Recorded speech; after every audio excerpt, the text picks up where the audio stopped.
Hey y'all, welcome to the video. Today I'm going to be playing through Dark Souls 1 with a weapon that I really like that you might be surprised that you can get at the very start of the game. I've never done a video like this. I've honestly been very inspired by channels like Josh Strive Hayes and Just Background Noise. The type of video this will be is definitely one you can have on your second monitor, or something that you listen to while at work. I say that second one specifically because that's exactly how I use their content, listening to it on my phone. Shout out to people at work listening with one earbud. I'll leave a link in the description to the full build. It's one I made a long time ago.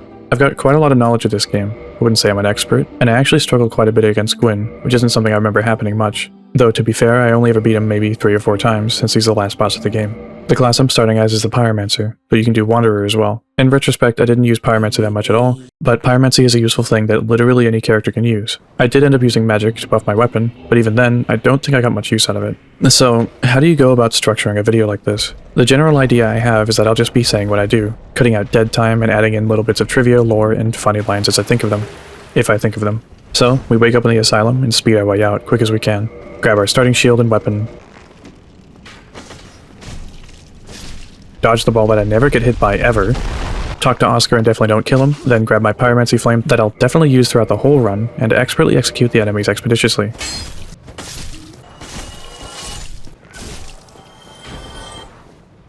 People like alliterations, right? Am I being clever? Is this good YouTube banter? Anyways, I do the double plunging attack trick by doing a jumping attack and then triggering a plunging attack with the RB while falling into the Asylum Demon, doing way more damage than you normally should. Then I take him out, grab the soul outside, and get yoinked by the bird. All very basic stuff. Now we're in Hot Connection Hub World, and the real fun can now begin. For my first few levels, I need to get at least 14 dexterity to use the Great Scythe, and 14 strength in order to one-hand it. At the start, there's so many things I can do for my build specifically. This is a huge reason why I love Dark Souls 1. I'm going to be able to get almost all of my gear right away, and you can get tons of things if you just know what to do and where to go. I go down to New Londo and pick up the Sorcerer's Catalyst from Rickard, which will be my catalyst of choice since my intelligence will be quite low. It only costs 500 souls, but I'm a bit short, and the soul I picked up in the asylum isn't quite enough. So I asked the residents of New Londo if they'd like to donate, and they, surprisingly, graciously, and with very little convincing, actually offer up just enough for me to grab my enchanted stick. The people of New Londo really are something else. It's no wonder that the crestfallen warrior decides to live here later. I also pick up the S-Stock, otherwise known as the New Game Plus indicator, since you can only get one every time you loop the game. It can be a great way to keep track of how many times you've done so. Don't remember who I heard that from, but it's pretty funny. From here, I decide to do a death run to grab a Firekeeper soul to upgrade my Estus flask. I get a little lost, but I don't actually die in my supposed death run because I'm simply built different.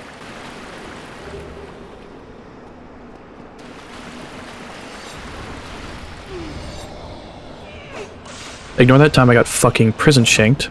I'm never trusting anyone who gives out free hugs again. And for those of you who don't know, you can't attack ghosts unless you're cursed or you use an item called a transient curse. Also, New Londo is flooded, and falling into deep water will immediately kill you because it's illegal for undead to swim. Even things like hot tubs and saunas are off limits. That's why they look all wrinkly. Humanity is just a brand of super lotion that they rub all over themselves to temporarily look younger, and that's why everyone wants it so bad. And just like all good products, the secret ingredient is actually cruelty. Moving on, since I picked the Master Key as my starting gift, the world is literally my oyster. Okay, not literally. That would be strange and very slimy, and I don't want to think about it that much. From New Londo, I head into the Valley of the Drakes. I was gonna make a joke about Drake and Josh, but from some quick Google foo, I'm gonna decide not to do that, and instead put a picture of a bunny where this bit would have been.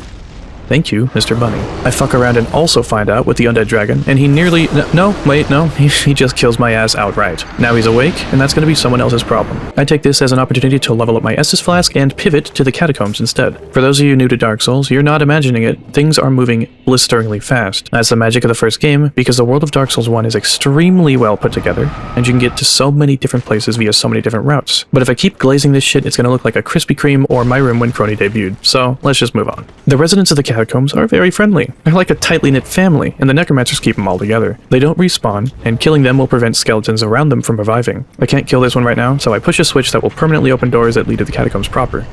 Fortunately, when you interact with things and go into fog walls, etc., you are invincible. This is very nice, and another reason in a long list of reasons why Dark Souls 1 is so much better than Dark Souls 2. You will never convince me otherwise, I'm a lifelong hater. I know, so brave. Honestly, Dark Souls 2 does some incredible things, but it also does some really stupid ones, and hopefully I said that fast enough to keep you from clicking off, rolling your eyes, downvoting, and leaving an angry comment all in that order, somehow. But feel free to do it anyways. Except the downvotes, those hurt my feelings. I die, come back, and run through the now open door. Here's the first half of the catacomb skip if you're unaware. I'll do the second half later. I do this so frequently that I honestly don't even know how to get through the catacombs normally. which is proven by me getting very lost right away, though I only spend around 10 minutes in here. This is not something I'd recommend you do if you're new to Dark Souls 1, but I really like how the game doesn't even really try to stop you. Yeah, that's not the right place. Though I was so sure it was in the moment. No, the drop down is on the other side of that bridge, but you need to flip it in order to run across. I get more lost, get twop, then I finally find the switch to flip the completely safe Bridge of Friendship. But a skeleton bouncer checks my ID at the front, and he says my drip isn't swag enough, so he sends me back to the lobby.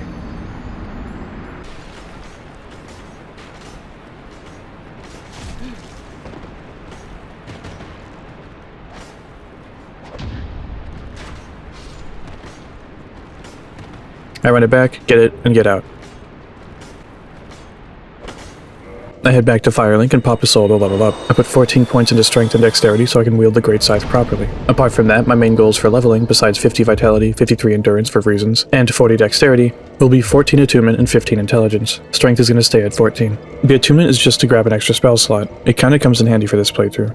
Kind of. You could get more. From attunement 10 to 16, you get a spell slot every 2 points, but past that point it starts requiring more. The intelligence will be for Great Magic Weapon, which is a great spell and also a magic spell, and also a weapon spell. Hope that helps. The fun part about my videos is that you can never be too sure when I'm lying or telling the truth. One heady always lies, and the other always tells the truth. But I'm the one who lies. It's time to go to Dark Route, through the Valley of Drakes, which you get to through New Londo, which you get to through the elevator below Firelink Shrine. Following along so far? Now, why am I going to Dark Route? If you guessed the Grass Crest Shield, you'd be right. If you also guessed Havel's Ring, then you're also right. If you also guessed the Wolf Ring, then hey, who gave you the script? You're reading ahead. Tell me to watch out for that Hollow Knight. Wait, say that again.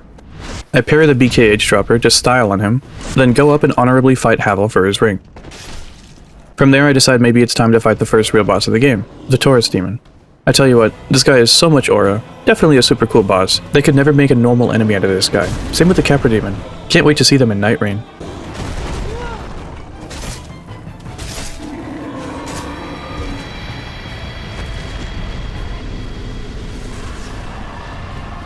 Then I head down. Forget that the Hellkite Drake hasn't spawned in yet. Take down the ladder shortcut to Undead Burg and light the bonfire.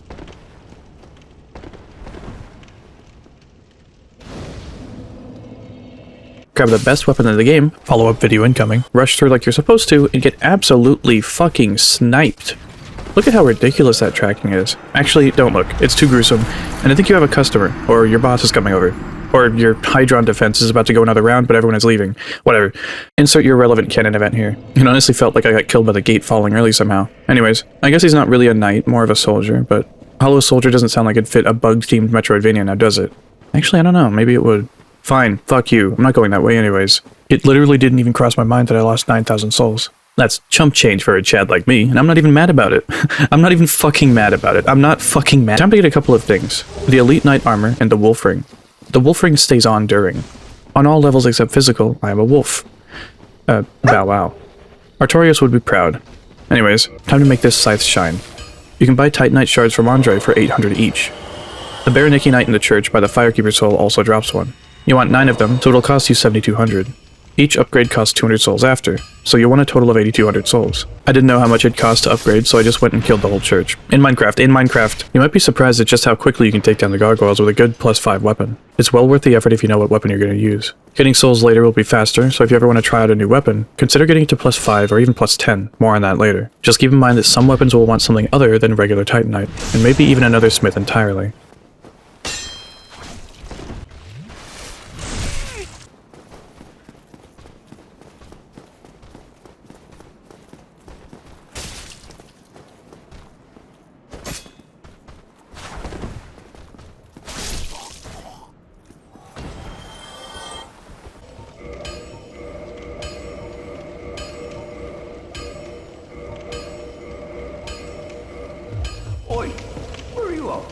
Take me to church and kill the channeler bastard that buffs the hollows nearby so they do crazy damage. I also free Knight Lautrec of Karim, an extremely trustworthy individual who will not betray us later and is locked up due to a crazy misunderstanding. Poor guy. I used the master key to unlock the door, but the actual key is found a bit lower, in the area below where I died under the gate earlier. After that, I walked my way up, slapped the gargoyles a few times, failed to cut the tail off, like I call myself a monster hunter, then ring the bell and meet another completely well-adjusted and kind-hearted individual that I would definitely be comfortable with letting watch my kids while I'm at work. I don't have kids. And I don't work. I'm the Hetty who tells the truth, remember? Next, I take the shortcut elevator back down to Firelink Shrine.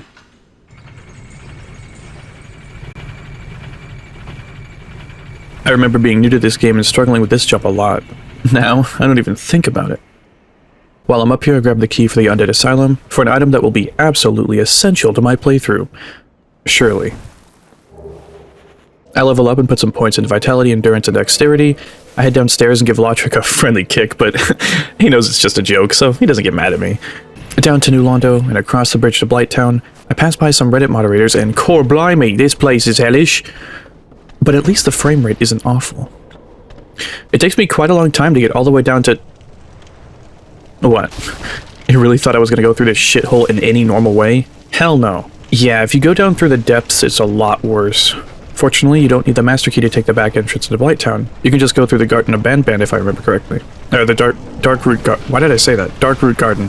I also run into the Reddit mods Discord kittens down here. I rest at the bonfire down here, just in case my encounter with Quelaag doesn't go well. Spoilers, it definitely doesn't. Honestly, that's just bullshit though. I run it back, didn't have any more purple moss, but I just raw dogged the poison. The fight takes 1 minute and 47 seconds. Funny to compare that to Monster Hunter, where fights will easily take 10 or more minutes, and that's for the easy bosses. I head down, ring the bell, and definitely don't forget to do something important here for later. This is the second bell, which means my heroic quest is complete, or rather, it's just started. My next destination is Sen's Fortress, otherwise known as Sen's, though I don't know why people call it that. Before that, to celebrate ringing both bells of awakening, I decide I want to do something diabolical. So, I head down to this hellish hellscape of hell that looks like hell, and walk through the cum wall. Then I come over to the guy who's ceaselessly coming, and strip a completely unrelated corpse of its clothing like a fucking psychopath. The timing couldn't have been worse, as the boss of this area, Ceaseless, just so happens to aggro as I do. As a side note, he once told me, please, call me Ceaseless. Mr. Discharge was my father. I really only came down here to do something wild and insane, so I try to leave. He's actually pretty lonely down here, so he wants to come with me. But unfortunately, I'm a lone wolf. Well, actually, inside of me there are two wolves. One of them tells the truth and the other lies. Ceaseless is a bit clingy, so I smack him a few times before realizing that apparently the pyromancy flame doesn't do any damage to him. Likely because he's immune to fire damage. So I scratch him a few times with my scythe, which he doesn't appreciate, and he decides I'm not worth the effort and teleports away somewhere safe and sound. Ceaseless was discharging a bunch of lava, so without him, the area is now lava-free. I'm quite an environmentalist. Bet you didn't know that. Ladies, please, one at a time. Back up and out of Quelaag's domain, the biohazardous evil residents of Blighttown have been very welcoming, but I don't want to overstay my welcome, so I decide it's best if I left. And besides, I can't wait to see my lovely Anastasia Vestora. What the fricking heck? So it turns out Knight Lotric of Karim was actually a rat bastard this entire time. He left me a note saying how much of a punk bitch I was, and how Anastasia Vestora doesn't want me anymore, and they left together to some place called Anorlando. It kinda sounds like a trashy place, like somewhere where the sun doesn't even want to shine. Well, on the upside, I now have some of her sick-ass robes, and my fit is coming together. But since she's gone, the bonfire is now extinguished. Just like the flames for her in my heart. I'm sure she'll come around eventually. There's a weird worm thing here now. Don't know why the crow isn't trying to eat it, but it's none of my business. So I head on over to the catacombs again really quick, because I can't help but to do things out of any sensible order. Here's the full catacomb skip. It's really nifty, and I use it every time I come through here. Maybe I'll do a playthrough where I don't use the master key and play through the game the way it's intended, but that's boring. There are some Limp Bizkit fans down here. Their favorite song is, of course, Rollin' Air Raid Vehicle, off of the album Chocolate Starfish and the Hot Dog Flavored Water. Trust me, you don't want them to get close. They like to give fist bumps, but slightly harder than is normally socially acceptable, so it kinda hurts each time, but you don't really want to bring it up because then you're that guy. Anyways, they're like Mormons. I come on down to Pinwheel. He's got 3 masks, one for him, one for his wife, and one for his kid. He studies for work down here and he loves his family very much. They're truly inseparable. He doesn't seem to spend much time with them, maybe because he's a freak with 6 arms. Speaking of not much time, he dies like a bitch in 3 seconds. He drops 2 things, one of his 3 masks, and the Rite of Kindling, which is a fancy way for the game to tell us that we can now kindle bonfires twice as much. What is kindling a bonfire? So true. Oh, well, you can reverse hollowing at a bonfire, which will turn you into a human and activate multiplayer until you die. While a human, you can kindle bonfires, if they still can be. Normally, you can kindle a bonfire once. With the Rite of Kindling, a normal bonfire can be kindled 3 times. Each time you kindle a bonfire, when you rest at it, you'll gain 5 extra Estus flasks, up to a limit of 20. As a nice bonus, when someone kindles near you online, you'll get an extra Estus flask charge. Kindling will remain through New Game cycles, so you can upgrade them as you go if you're going to go for New Game plus 7 or something. I level up again and put a few points into Endurance for more stamina and equip load. By the way, if you become best buds with Patches by telling him you're not one of those lame-o clerics, after killing Nito, he'll move to Firelink Shrine, and you can buy the other pinwheel masks from him. Now, it's time to head to Sen's Fortress.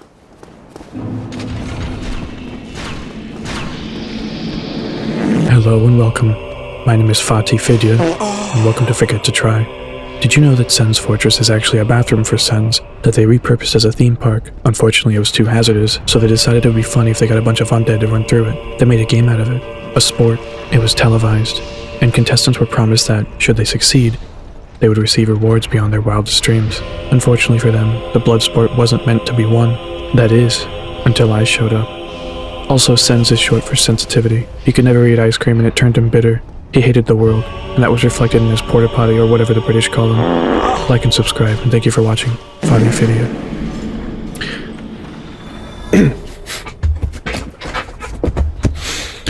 Okay, I'm back. Did I miss anything? No? Alright, cool. So, Shit's Fortress isn't so bad if you just run through it the whole time. I say that, but it's not true. One of us lies and one of us tells the truth. Honestly, I've gone through this place so many times I could do it blindfolded. I mean, I'd get stuck in the first room, but I'd at least be pushing buttons probably. I didn't know the boulder could full combo you. I run it back, literally, and play it a bit smarter this time. I guess. I don't know. I just run through Sens, and if I make it, I make it. Check out this sweet jump. Now that we're outside, I found this super secret debug bonfire that the developers put here and never expected players to find. Then I go talk to the Crestfallen Warrior. Sorry. This is the Crestfallen Merchant. No relation. He sells us large Titanite shards, which is quite pog. I'll be buying his entire stock, and using them to pump up my scythe later on. But for now, it's time to show the Iron Golem who's boss. Would you believe that I actually did this first try? You shouldn't. I've been lying for no reason throughout this whole video. But I actually did though. I probably have only made him fall off the wall like this maybe 3 times total. I'm surprised I got it this time. Now that the Iron Giant is dealt with, only 90s kids will get that one. I call an Uber and the usual ghoulish gig workers show up and they whisk me away to the nightclub.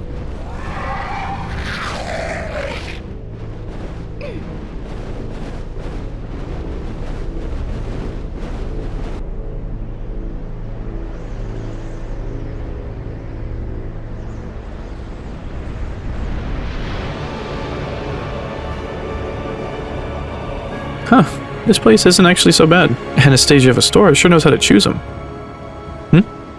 Wait, she's dead? I pop into the bonfire room and nod respectfully to the aura farmer in the corner. No joke, I love how the brass set looks. It's so fucking cool. Maybe I'll use it in my next playthrough. Do you want a next playthrough? Let's see. If this video gets 20,000 likes, then I'll do another playthrough. I guess you better pitch in, because this will probably only get like 200. Honestly, my most viewed video, the Shingoran guide, has like 2.1 thousand likes, so if I get anywhere near that, I'll be happy. While I'm at it, 99% of viewers are really cool people that have subscribed. You don't want to be that 1%, do you? They cut the tail up the gargoyle this time, but I guess it's too late, and this one doesn't drop it. Womp womp. And Orlando, like the rest of Dark Souls, is quite hellish until you know what you're doing. Fortunately, I do. I pop into the painting room to grab the great weapon...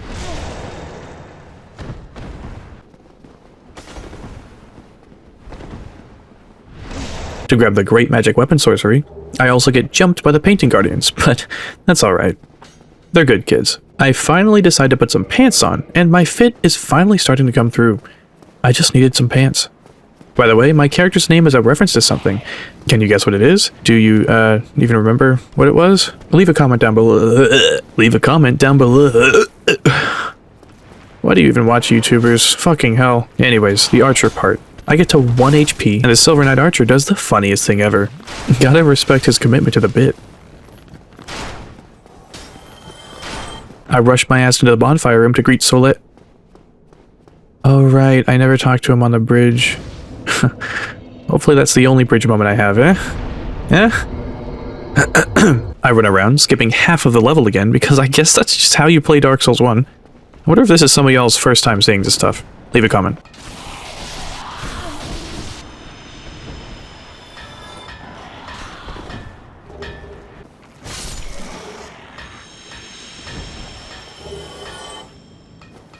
Who are you? Forge your weapons? The giant blacksmith is a super cool guy, and I want to get my scythe to +10. But unfortunately, my stupid poopy head forgot that I need a special ember first, so that kind of ruined what I had planned. I have a fight with the Silver Knight, and it's actually pretty tense.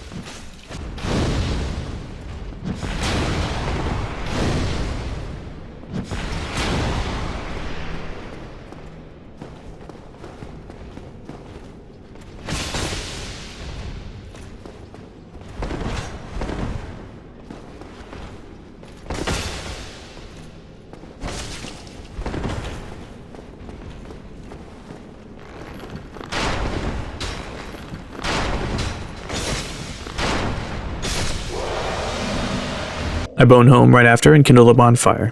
I figure, I don't need the scythe to be +10 to beat Biggie and Smalls, right? I'll be honest, I tried playing through Dark Souls on stream before, years ago, and I got to this boss before rage quitting. I was using a weapon I didn't like, and I was very out of practice. This time, went a lot better.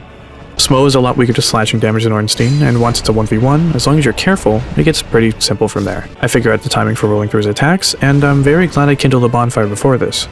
And that's that. Surprisingly not too bad.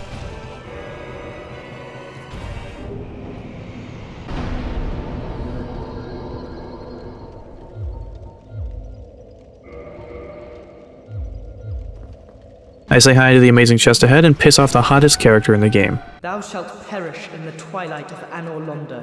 Now, with the Lord Vessel in hand, the second half of the game has opened up. Oh boy. In no order in particular, now we have to acquire the 4 Lord Souls to feed into the Lord Vessel and unlock the door to Gwyn, Lord of Cinder. But first, time to take care of some unfinished business.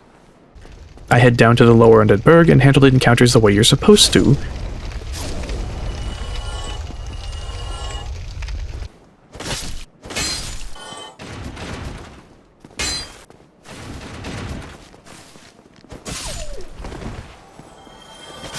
I grab some new pants, hell yeah, looking actually so swag, and I beat Capra Demon.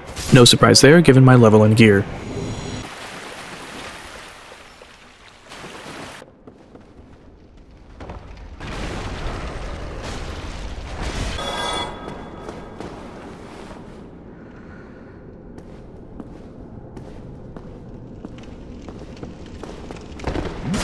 I grab the Ember, free Laurentius. Please, you must help me.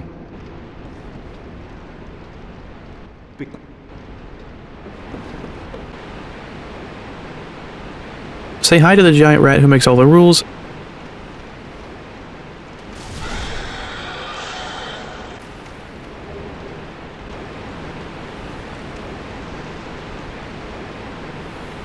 And unlock the Depths bonfire.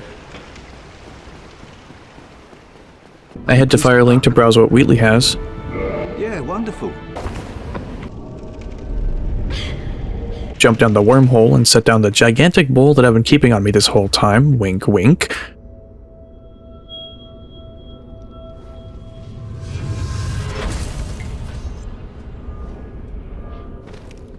Which will get rid of some piss walls around the world.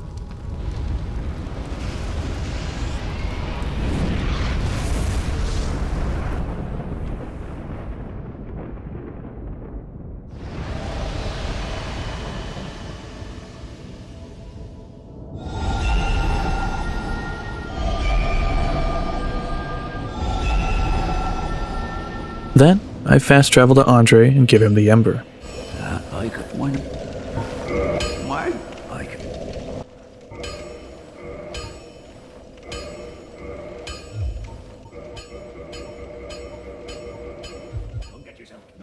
Finally, my great scythe is at +10. Yeah, it's time to go hunt down some lords.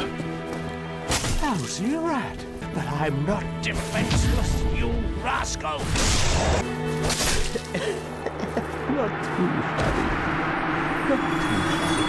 I think you've done me a favor. Wait, he wasn't a lord? Before that, I think it's time. I know we only just got our scythe to +10, but why stop there? Why not +11? Fuck it. Why not +25? Oh, not yet? Power creep is a bitch, huh? I head down to New Londo again, get very lost, get jumped by the free hug crew and their resident lady with a baby, and talk to this dude dressed in red, and he's like, SpongeBob, what the fuck are you doing here? Ha, ha, ha. I know exactly. He gives me a key to drain the swamp, as he puts it. I figured he wouldn't do me wrong. He likes canned bread after all. So I go and use it for him, and it drains all the water out of Bikini Bottom. Whoopsies. Maybe all the red in his clothes was blood from innocence. Down below there's a bunch of edgelords, and they can sometimes drop Titanite chunks. Check out this guy. He didn't know what hit him. By the way, don't let them grab you. These are those where my hug at guys, which is why they hang around the ghosts in this area. Besides picking out the local neats, I came here to get the very large ember. Now I know why we don't have +25 weapons in Dark Souls 1. Later put in the super large ember and the super duper large ember. What a shame. Now I just need materials to give to Andre, then the +15 great scythe is mine. But first, I think it's time we test out our build on the undead dragon that bullied me at the start. That's right. It's time to show everyone how far we've come, so I buff my weapon and get ready to stomp. Yeah, fuck that. Literally just spam him with arrows. Why would you ever fight him normally? So, Titanite chunks. There's a list of guaranteed drops, which is great, because farming them from the edgelords in Lower New Londo would take too long. Yeah, you can't buy Titanite chunks. That's why I said to only upgrade your weapon to +10, since you can buy the Titanite shards and large Titanite shards. So I head to the Undead Berg to get some of the guaranteed ones, starting with this drop over here where the hollows can swarm you. Oops, I triggered the Hellkite Drake. Oh well. There's also the Black Knight guy here, guarding the blue tear stone for some reason. I take out a crystal lizard in Havel's watchtower, and it luckily drops me one. Then I go on the bridge and take out the Hellkite Drake.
Okay, well, we'll call this one a draw. Next up is the Black Knight just past the Hellkite Drake in the Undead Parish.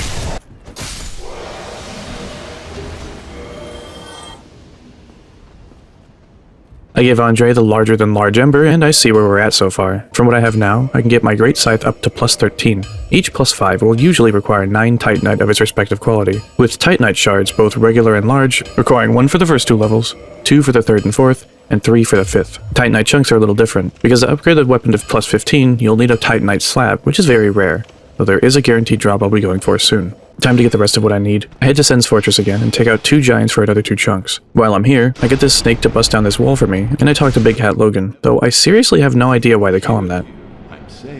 From there, I die to the boulder again for old time's sake, and make my way down and around to get to the giant that opens the gates to Sen's Fortress when both bells are rung. To be honest, I figured I had to go down this way and couldn't just walk off the ledge at the start. But you definitely just can. I'll keep this in mind for future playthroughs, if there are any. I make my way up this secret ladder to the giant that opened the gate. Take him out, and he drops a Titanite chunk.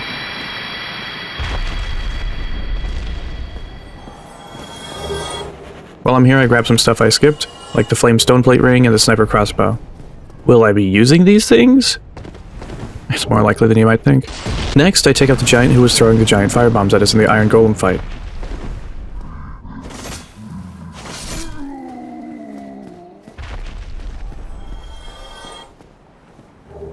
Just need one more chunk now. And if you're familiar with the game and have been paying attention so far, you may know where I'm going to get it from. Earlier, I said I picked up a Titanite chunk from the Undead Burg.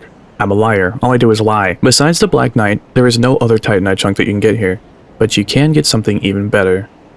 Friendship. In the Undead Burg, there's actually rubbish, the only place you can pick it up. If we go back to the start of the game by climbing up the tower in Firelink Shrine, curling up into a ball in the nest and waiting for the crow to fly us there again, we can meet with Snuggly the Crow.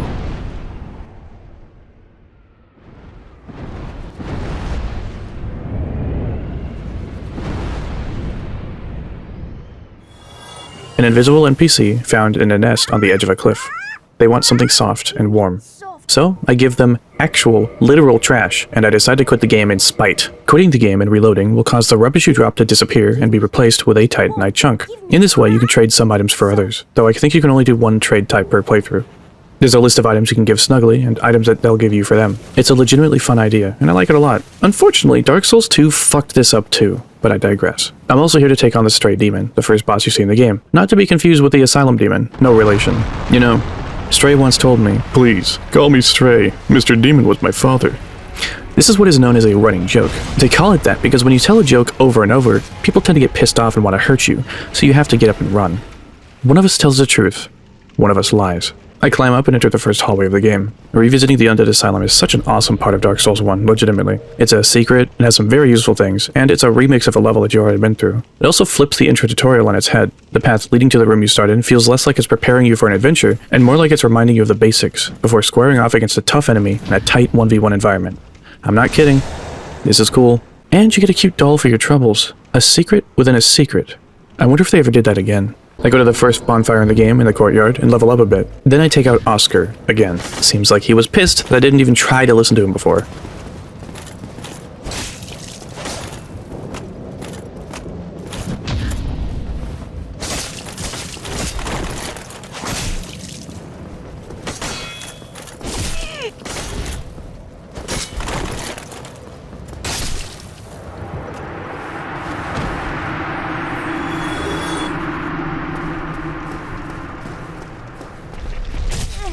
And I make my way all the way around to the optional challenge room with the locked door. Behind the two enemies is a legendary artifact, the Rusted Iron Ring. It makes it so you can run around in water without being slowed by it. It's quite useful for the first area of the depths, throughout Blighttown and for the Hydra fight in Darkroot Garden. Or is it Darkroot Basin? Apparently it's the Basin. I always thought of these areas as part of the garden, and the place behind the Crest of Artorias as the Basin, but I don't know. I work back to Andre Restora and upgrade my Great Scythe, for the last time, to plus 15.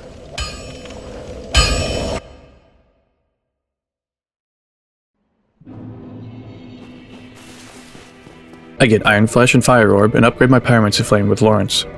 He's just happy anyone noticed him. The Worm is mad for me at some reason, but I'm too busy blocking out the haters. Besides, I've got better places to be. I go back to the catacombs, do the skip, and head past where we fought Pinwheel.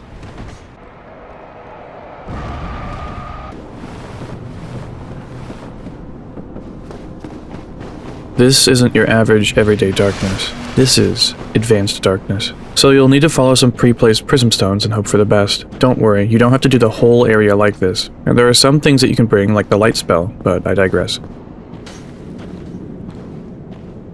I finally find Patches, and he asks if I'm a cleric. I say, hell no! And he says, good on ya, mate. Go on over to that ledge there. Bish bash bosh. Are you a cleric or something? I grab the bonfire just across from him, then I go to the ledge, and he kicks me off of it. Bloody British people, or whatever his accent is, I don't know. Turns out he was actually trying to help you, because down here there's a skull lantern. And now we can go through the area without stumbling around in the dark the whole time. Rhea of Thorland and her 2 bodyguards are down here. If you don't know who she is, that's fine. Nobody really cares. Her bodyguards go down like chumps, and she's like, boo-hoo, thanks for saving me, where? If you go talk to Patches again, he'll ask you to forgive him. If you say you do, if I remember correctly, he'll give you a humanity. If you say no, he'll give you a twin humanity. So I say I don't forgive him, and he gives me a twin humanity. Crazy, I know. Now, the Tomb of Giants is a tricky place to get through for sure, but if you have some way of creating light, like through the skull lantern, then these big blue glowing spheres will appear, and you can follow those to get to the end. So I do. I never realized how much of a straight path it was if you just follow these spheres, but it's pretty useful. Like I said before, Patches becomes a merchant once you beat Gravelord Nito. I didn't know this specific trigger required, so I went back to see if he was there. And he wasn't. I even did a Google search or two. No problem, I continue down, marvel at the huge trees in the distance a bit, and head to where Pinwheel's family is, I guess. I don't care. I don't want to stay for tea, so I make my way over to the Nito drop down, and I drop down. Nito's boss fight is swarming with skeletons, but his attacks will hit them as well. As long as you come in strong enough and play smart enough, and maybe get a little lucky, it should be alright.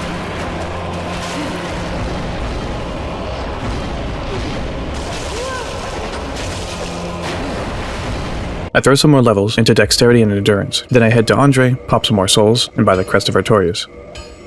I go to the door it's used on, rest of the bonfire right next to it, and crack it open. I beat the local forest people with a stick that I found before inevitably joining them because you can do more damage to people if they trust you first. Joining up causes Shiva of the East and his ninja bodyguard to show up. You can kick the bodyguard off the ledge as a pretty well-known and common practical joke. I almost did it to Lotric earlier, and Patches did it to me just now. Kick him off the ledge, reload the game, and his ring is by the ledge to pick up. After this, they'll somehow know it was you and they'll attack on sight again, but that's fine, they're losers anyways. Shiva's bodyguard's ring will change your fast rolls into ninja flips, but you'll be more restricted in how heavy equipment you can wear to stay at or under 25% equip load. It's part of my build, why I have 53 endurance listed, and I definitely got to use it at all this playthrough. Definitely. I move on, deeper into the garden, and I find a magic-looking door. This is the door to the grave of Artorias the Abyss Walker. I'm here to get the Covenant of Artorias, a ring that will allow me to survive in the Abyss to fight the Four Kings. Unfortunately, my simple request doesn't consider the history of the world and its inhabitants, as getting anywhere close to Artorias' grave will cause Great Grey Wolf Scythe, Artorias' pet, to get involved. It turns out, Scythe doesn't want us to have the Covenant of Artorias, for one reason or another. Maybe it's to keep us from dying, like Artorias did, or maybe it's out of anger from loss. Maybe it's to honor his friend and keep his memories safe. Puppy goes down, I grab the Artorias cock ring, more points in dexterity, moving on. That was the end of my first gaming sesh. Sesh is short for Szechuan sauce. Or is it pronounced Szechuan? Like it's something Zine should be dipping his teddies into? Unfortunately, I recorded my voice over the same track as the gameplay, which means that this second half won't have any game audio for most of it. That's annoying, sorry about that. Think of it this way, Dark Souls 1's second half isn't very good, so this video is just following that example. I'll do better for the next one. Or maybe I'll get really experimental and fuck up what people loved about this first one, but do things that other people, who are wrong, love about the second one. If there is one. Editor, cue the YouTuber music. Oh wait, the editor is me. During my rest, I had a dream. A wondrous landscape did appear before me, one of freedom and hubris. I was approached by myself, a version that was happy. She said, "Make a fucking list, you dumbass." So I made a list to help keep me on track. With the Covenant of Ringtorius in hand, the Four Kings are vulnerable to the death status effect. On my way down to the Abyssal Nursery home, I think back to all I've done, to all I've lost. Anastasia. She was never really much of a talker. Come to think of it, I feel like Lotric was just like, "Hey, I'm gonna kill you unless you tell me not to." And she just didn't say anything. So he killed her. Sounds reasonable enough, but still a dick move. At this point, the game will have given you a couple of transient curses. I decided it's a good time to use them so I can deal with the ghosts and not get jumped as I go through New Londo Ruins, as an actual level, and not just an area you sprint through to grab an item, open a door, or just go to the Valley of Drakes and Darkroot Basin or Blighttown through. This was a good idea. I get pretty lost, which is not what you want to happen when you're in the hood. I find the elevator I unlocked earlier and make my way down to the Land of the Neats. As the Land of Lords is Lordran, the Land of Neats must be Neato. I grab one of the guaranteed Titanite chunks from a chest behind an illusory wall, when I realized I should do a couple of things first before I take on the kings. Truth be told, there's a fire in my heart, an anger. I have a yearning most primordial. As the universe once yearned for the stars and the world once yearned for life, I yearn for revenge. The thought of Lotric breathing air while Anastasia lies dead in the dirt enrages me. On her body was a black eye orb. Some otherworldly force demands justice to reclaim the soul of the Firekeeper. The black eye keeps constant watch on the city of the gods, Anor Londo. And fortunately for me, Lotric, the overconfident fool that he is, went there as if to challenge anyone to come fight him, thinking that Fina would protect him. This is a lot easier than I thought it'd be. No! Parry this, you piece of shit. Nah, bitch, said the goddess of fateful beauty. Stop it. Anastasia! Is this open from here? Yeah. I'm glad to see this guy's just not interested in fighting. Because this would be...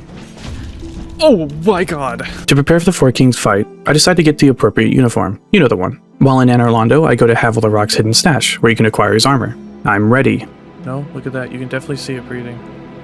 That's freaky. I find my way through New Londo ruins and take on the Four Kings. I'll probably cut all of this out, so don't even worry about it.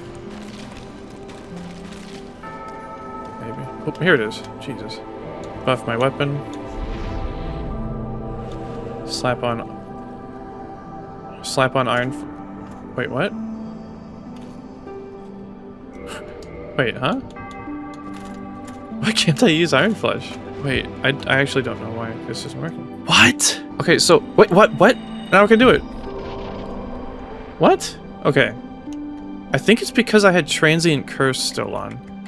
I googled it and found out apparently you can't with the Covenant of Artorias, but I literally have Covenant of Artorias on still.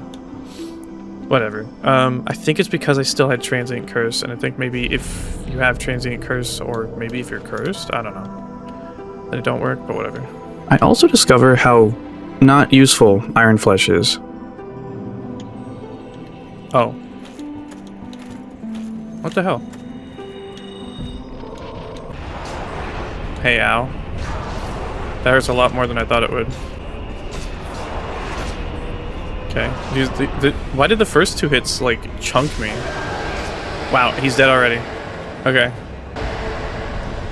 Very strange fight, but really cool enemy design. And, like, encounter design as well. After the fight, I put points into dexterity, and decide my next target is Scythe the Scaleless. Is that the boar helmet, please? Ooh! Boar helmet? Oh! Brother. Oh, I got two? Oh no. I get lost in the Duke's archives, as is intended. I fall many times in my death in the Crystal Cave, as is intended. And I give up on cutting his tail in the boss fight, as is intended. All very standard stuff, really. More levels into dexterity, and... the last Lord Soul comes from the Bed of Chaos. Ugh. I have to go back to Blighttown manually, because I forgot to unlock the Daughter of Chaos bonfire to teleport to. Here's the Blighttown skip again. Look at all the fucking Taurus demons. There's fucking 7 of them, bro. That's hilarious. They really just like threw them out there. They were like, yo, check it out. And they put a Taurus demon. Like, whoa, yeah, that'd be kind of cool. Yeah, like the boss that we have in the beginning. Yeah, just have him be a regular enemy. It's like, yeah, check this out. And he just duplicates them. Like, and he's like, whoa, whoa. You know, like, you know, when they were setting up that area, they were probably having fun with it. I don't know why I emoted. We do gotta kill him. I do have this.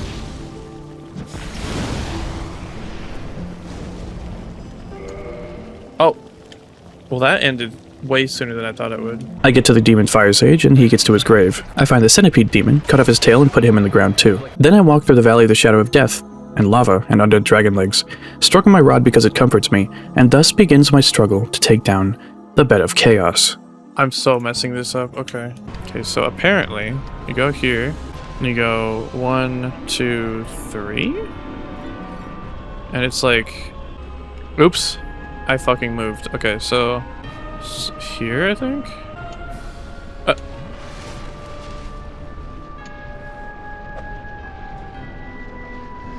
No way! No way I did it. Okay. Okay. And then this one I think is... I don't know where this one is. Fuck. I looked up a video and tried to do the skip, but never did it before, and didn't realize you have to do it quickly one after another. Maybe next time if there is a next time, but for now I die and die and die, because this boss fight is just a load of shit. Imagine if we got an actual real boss fight. This thing looks so damn cool, but instead we literally just get Cat Mario in Dark Souls. What a joke. I finally beat the little grub, and with that, the end of the game approaches. Gwyn, Lord of Cinder, is a joke. You can parry him back to back and kill him before he has a chance to... Oh. Oh no. Wait. God damn. No, no, no. Fuck. He's got a 4th... Yeah, so...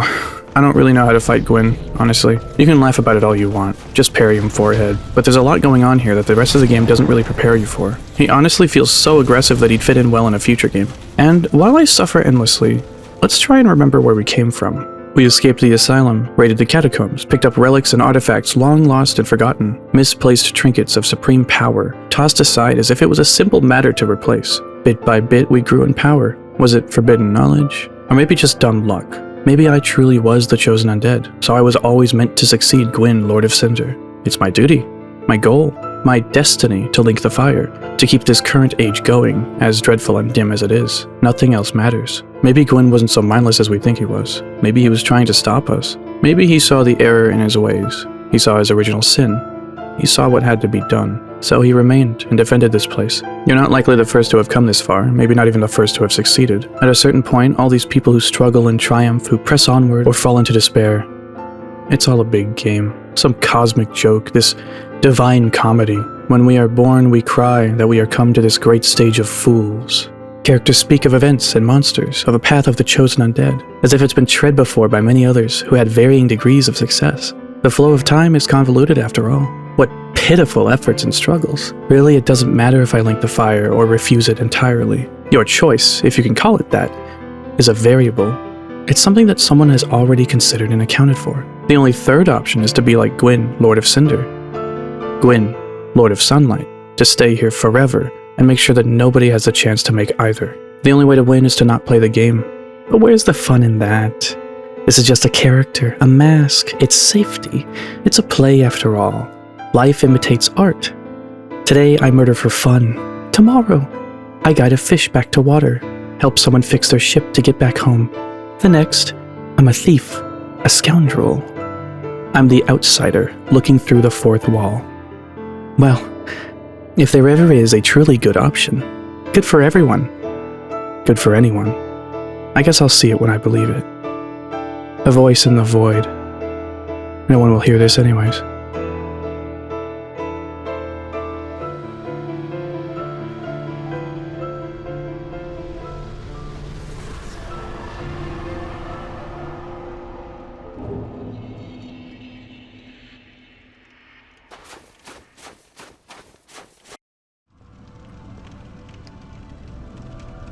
My lord, bless thy safe return.